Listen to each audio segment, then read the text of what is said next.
Tonight, members of the Connecticut Sun join our colleagues on the Phoenix Mercury at half court for 42 seconds, Brittney Griner's jersey number, to recognize the gravity of the moment and collectively send her strength. Those were Brittney Griner's teammates, friends, and fans standing in unison just after they heard Russia sentenced the WNBA star to 9.5 years in prison. Here's what her teammates had to say after the game. It's heavy. It's just heavy, y'all. I mean, y'all asking if these questions don't really take away from our trauma. You just add to our trauma so we can keep here. We can break down and cry in front of y'all so you can see how we feel. Like, what else I don't know what else to really say about it. It's our sister.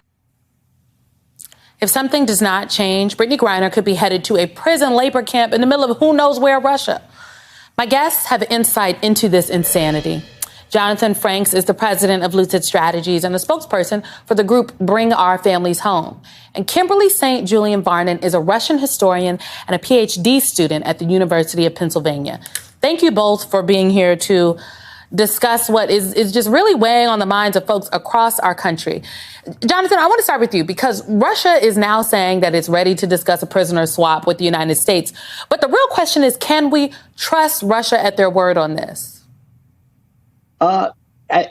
And thanks for having me, Symone. But yes, I think we can trust them that they want to have a negotiation. They have been after, the return of Victor Bout since at least 2016. But I think that they're enjoying trolling us on the way to the negotiating table. NBC News got to actually talk to Trevor Reed about this. And Jonathan, you helped get Trevor Reed home after 2 years in a Russian prison. Here is what he had to say about the swap. There's two Americans who are sitting in there for nothing. And, if it takes letting go of an actual criminal who has already sat in American prison for, I think, almost 20 years, that seems like it's worth it to me.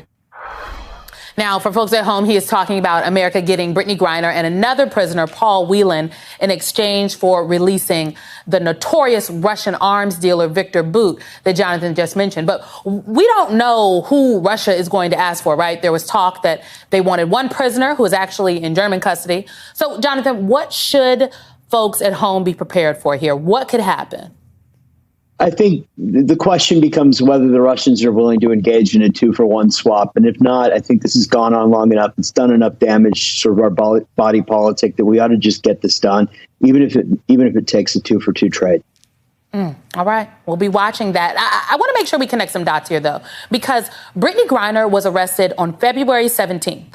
1 week later, Russia invades Ukraine. On March 16th, President Biden labels Vladimir Putin a war criminal. Then the very next day, Russia decides it's going to hold Brittney Griner 3 more months before her hearing. Kimberly, could it be any clearer that this is about Ukraine? You say that it illustrates that Russia is, just fine being a pariah. Tell us more about that. Thank you so much for connecting the dots. I've been saying this since the news broke about Brittney's detainment, this is connected to the war in Ukraine. I have no doubt that a week before Russia invaded Ukraine for the second time, Russia did not know that it was going to do that. So when we think about Brittney's case, and I have to emphasize this because there are earlier cases other people have mentioned on social media, other Americans who've been, tried or who have been caught doing the same thing, who haven't gotten as much prison time or got no prison time. Brittney Griner is in the position she's in because she's worth to Russia a very large amount, particularly when Russia is, getting attacked. I mean, their offensive aren't as, good because we're supplying Ukraine with HIMARS. The United States is one of the biggest financial military aid supporters of the Ukrainian war effort.